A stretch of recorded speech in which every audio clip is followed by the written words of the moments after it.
What up, y'all? We are here for our midweek message. This is our Alchemy Message, where we are taking a look into our process and how we're approaching the lessons that we're working with for the week. So if you're not familiar with our weekly content, on Sundays we do the weekly energy oracle forecast, where we take a look ahead at the week to see what kind of energetic weather we will have.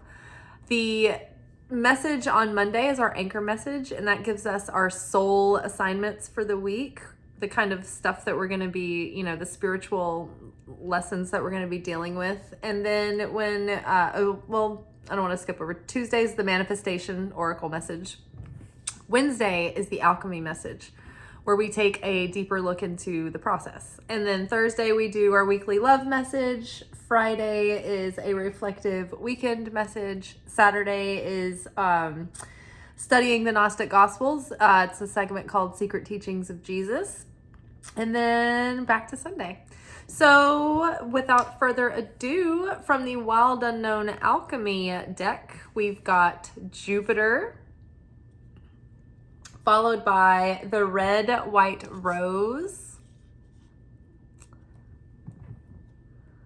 followed by the void. The void is back, people, and it's not letting go. You probably feel a void within you that you feel angsty, you feel anxious, you want to fill it, but don't. Hold the space. So underneath Jupiter, we actually have the Devil card.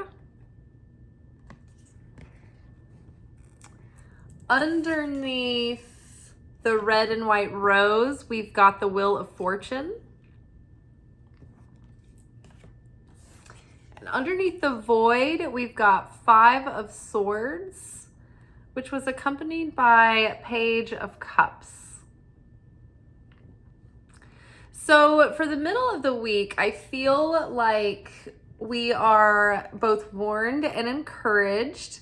So Jupiter the influence of Jupiter is expansive. It broadens our horizons. It opens our mind. It expands what we feel is possible.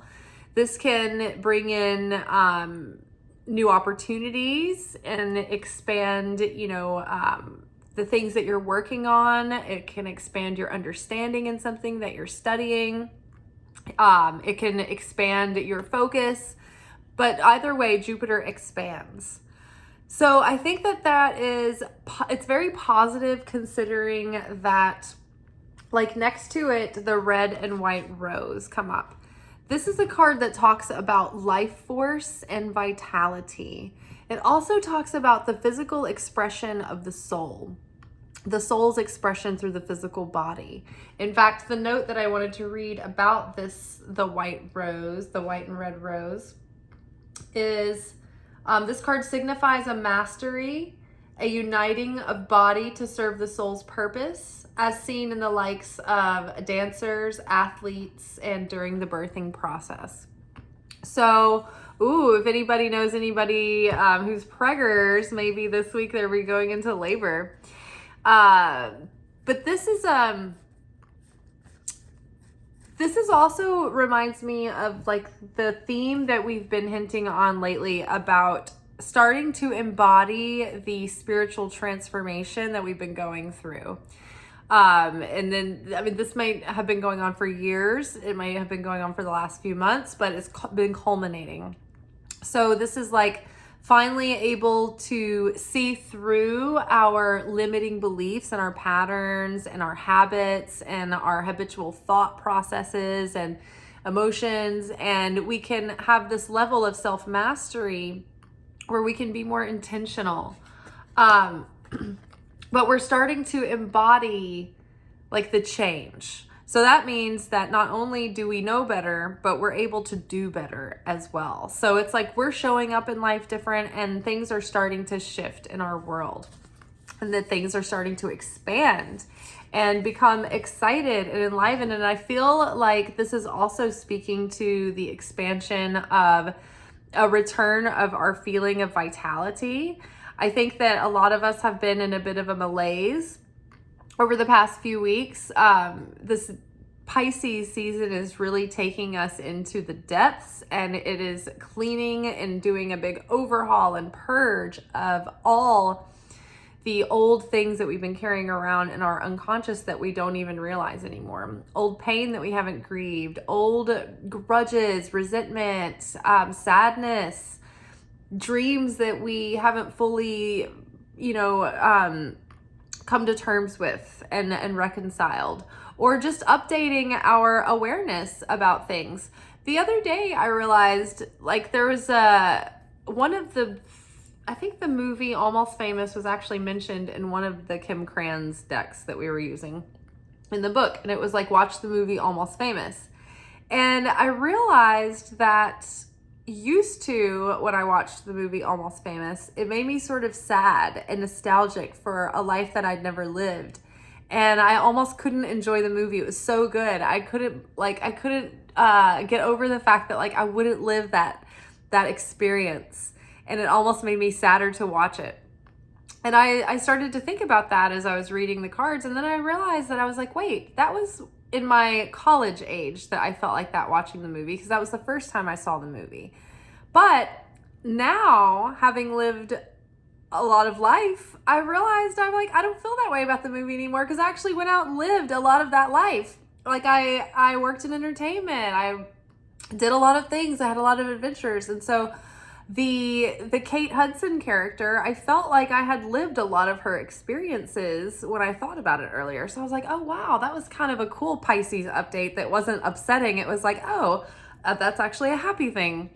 I can look back and realize that, like, oh, that's kind of come to fruition, and I can acknowledge that in a way. So lots of things are sort of coming up to the surface to be looked at and sort of reevaluated and purged and let go and released. So it's like our nervous system and everything is having a big reboot and reset. And finally, like, the life force within us is starting to come online again. Like, the spring is starting to sprung here. The spring is springing here, and it feels really amazing. And the sun is kind of coming out, and it's brighter, and it's staying out longer, and it's warm. And I can't talk, you guys. I'm starving. I've been fasting all day. Doing a fast today, so I'm a little bit spacey. But yeah, so life force returning. And I don't know if you guys have been feeling it, but I have. It's like suddenly the last few days I've been like, wow, I feel my life force expanding again. And I feel excitement coming back. And so, yes, all very good things. However, Jupiter is paired with the Devil card. So while in a positive sense, it could be like there is more things coming into fruition, more things are becoming solidified, more things are materializing, but also Jupiter, like, expanding the Devil card, it could talk about, like, be careful not to let your addictions or creature comforts get out of control right now. Be careful not to get too lavish, or like try not to numb, because a lot of like this heavy emotion has been coming up. So try not to, like, overindulge in a way that's going to numb you out or play into addictions or reactive behaviors. Also, the fact that because we're expanding into this up level, because we're starting to embody the spiritual change, and we're starting to step into the shoes of that, someone closer to that higher self version of ourselves, we're getting closer to blessings coming through and manifestations and things that are going to start filling up this next cycle of our life. And so there's like this surrounding light gathering around us, and it's what I call our miracle juice. It's like our blessing juice. And so I use the lamplight to kind of illustrate this. And so this is like our manifestation potential up here, gathering around and surrounding light. And so when this happens, the opponent also is waiting around to try to still that light. And the opponent gets to take your light every time it gets you to like overreact in some kind of emotional way or do something in a state of fear. It's like you do a reactive behavior or you go back into a reactive thought pattern. And so the male Satan gets to take that light. Well, if you realize you made a mistake and then you beat yourself up about it, you feel guilty and shameful. Not the same as remorse, though. That's the feminine Satan trying to take extra points and knock you down even further, right? So be careful that with the expansion of Jupiter, it's not expanding your temptations and your weaknesses and your addictions. But I think that we're getting closer to self-mastery. And I think that's what this card is acknowledging, because it's paired with the Wheel of Fortune. And so there's a lot of red and white peppered through this reading. And it's like these two, health and vitality, purity and life force. Like it's present within this spread. So it's like new life is coming into being. We're birthing our new life. The Wheel of Fortune is turning. The divine timing card has been coming up for like 3 weeks. So it's like the more we can overcome our personal Satan opponent in our life, the more we can overcome our ego, the more we can face our fears and our uncertainty and our insecurity and transmute that and rise above it and elevate that part of our soul and our consciousness. It's like these little gears in the Wheel of Fortune start shifting, and they start clicking us that much closer, step by step, closer to that divinely appointed destiny. It's like when we're born into this life, we're dealt our fate. And if we never do any spiritual work on ourselves, it's like that fate is probably what's going to play out. But with all the spiritual work we do, it's like our destiny is rewritten every time we can heal something or overcome something or change something within ourselves. So like we've been doing massive work. And so now it's like we're sort of in this like magic dark or a void where things are coming into place, pieces are being moved, and we're sort of also in like this initiation that's testing the strength of our faith and the depth of our self-worth. And it's asking us, hey, are you gonna hold out? Are you gonna have faith? Or are you gonna get antsy and settle? Are you gonna give up? Are you going to throw in the towel at the last minute? So we're holding strong. We're believing, we're excited, we're feeling like Jupiter coming in and expanding our good fortune coming in. And so the Wheel of Fortune card is also a Jupiter card. So it's like double emphasis on good fortune coming and expansion. Okay. And so the Void is paired with 5 of Swords and the Page of Cups. So while we're in this moment of inactivity, of a seeming pause, we're left to sit with this void. The void is beyond this realm, and it's an endless source of raw potential and possibility.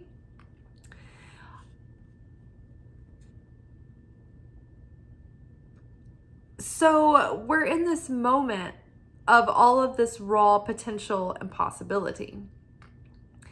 And we're also simultaneously in this moment where spaces have opened up in our lives, because we've been cleaning the way and preparing these spaces so that we can walk into this next cycle and start with a clean slate and begin to co-create the life that we are envisioning for ourselves, that our higher self has been leading us to, that our soul has been calling us to.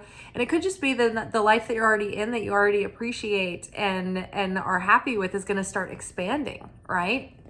So don't get reactive and quick to fill this void with whatever, right? Like if you are dating but you're looking to really meet like someone significant, then if you're single and looking, it might feel tempting to just be like, oh, you know what, just so I'll have a date, I'm just going to go out with so-and-so because they keep asking.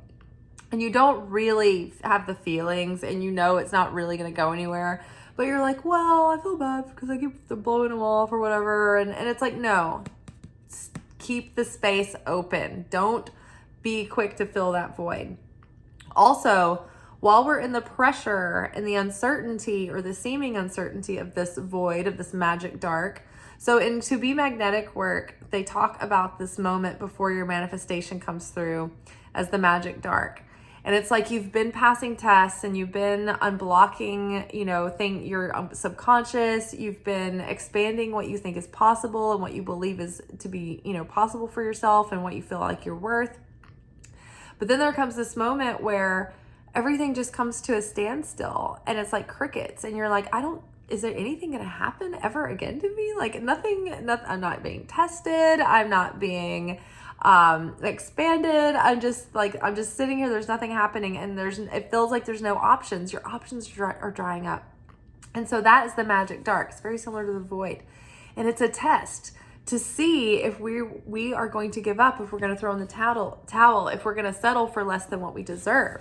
And so there's also this moment right now where we want to be very careful about our words and our thoughts and our methods and our approach to our life right now.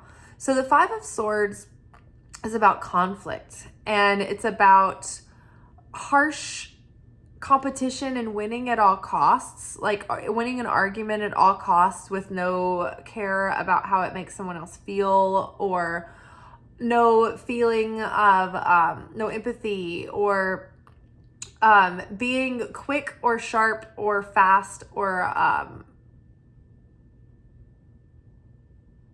careless with your words without considering the consequences. And I think that's especially like vibrationally right now. We want to make sure that we are very intentional about what we're speaking into being, how we're speaking about ourselves, how we're speaking about others. We want to watch ourselves and not participate in negative speech. We want to watch ourselves that we don't do evil tongue, before our manifestation comes through, because we don't want to lose everything. We don't want to spill out our blessings, right? That's another reactive behavior that we can have. So watch what we're saying. We also don't want to play into conflict and separation right now. If anything, we want to foster unity and togetherness. Unity creates more blessings and it opens us up to more blessings, whereas separation keeps us separate from our blessings. It cuts us off from our blessings, because causing separation and destruction, it does not have affinity with the light of the Creator. It does not share affinity with the light. So we are not in vibrational alignment with the light when we are in separation and conflict with others, and creating conflict and creating separation. So that cuts us off from our blessings, because we're not in vibrational alignment and we don't share that alignment with Creator. And so then therefore we're not in that flow of that miracle zone. So be careful about your words and be careful about your actions. Be careful that you're not doing anything at all costs to get your way. Be careful that you're having integrity, and that you are ethical, and that you're staying on the up and ups right now, that you're not acting from a state of fear or scarcity or lack or doubt. Because right now, in this void, in the beginning, this is the seed level of what we're creating. So it matters where our consciousness is at. We want our consciousness in a state of love and creation and sharing and abundance, because that's gonna infuse the seeds that we're planting and let it be favored and blessed or not. But when we start something, or when we put our hands to action in a seed level state of like dissatisfaction, fear, selfishness, or separation, we cut ourselves off from those blessings. So this is why I feel like the Page of Cups has come up. So we don't want to create conflict. We want to watch our words. We want to try to practice forgiveness, compassion, empathy, and foster unity. We have the Page of Cups here. So many times the Page of Cups can be, it's a sensitive person who is caring and intuitive and gentle and kind. And it's like, instead of being this, you want to embody this. And if there are like, if you've got beef, if you've got grudges, it's like, all's well that ends well. Just let it go. You don't have to love the person with all your heart, but you do want to just allow there to be peace within yourself, because the lack of peace is causing dissonance, right? And so that's throwing you off, from aligning with the blessings and favor. So make good, allow for peace and, goodness and joy. Try to let go of grudges, try to forgive, try to just let there be peace. And I think that through this, it's like we're getting over something that's been alienating, is what it feels like with this card here, with the void. It's like we're gonna be in this void state as long as we are holding on to this grudge and trying to win at all costs, because it's like it's hurting. It's hurting us, and it might be hurting someone else too. So this waiting period is going to be a lot faster. The faster that we can come to terms and reconcile our differences and be peace givers and peace fosterers and be friendly. And it's like, if there are people who you need to set firm boundaries with, it's like you can have those. Just you don't have to have malice. Let go of the malice, let go of the hard feelings, right? It's like the hard feelings within you are the thing that is closing you up and contracting you and shutting you down. So we want to have feelings of like goodness and hospitality rather than hostility. But yeah, kindness, goodness, self-control. And it takes mastery to let go of something where you're just like, oh, I feel so justified in, this grudge or whatever. But it's realizing that it's not serving you or it's not hurting the other person, and it's not serving you. It's only causing dissonance and toxicity within your own energy field and in your own body. So for your own health, for your own good, for your own vitality, let things go. And yeah, be that gentle, intuitive, empathic soul that people love you for. And yeah, we might feel a little crusty at times, because a lot of times when you're this person, it's like the world can get really harsh and it can start building up and it can start really tearing you down. And so that's why sometimes, even though we may be justified in our feelings, it takes a wake-up call, because at the end of the day, the world is a harsh place and people aren't fair, and there can be a lot of like shitty shit happening to you all the time, and it can get you really sour and really bitter. And if we're not reminded to stay like this sensitive, caring person, it's all too easy to become the conflict, the bitter, the angry, the hostile. And trust me, I swing between these two all day long. Every few minutes, just back and forth. So I understand. I hope this was coherent. I'm starving. I'm about to break fast.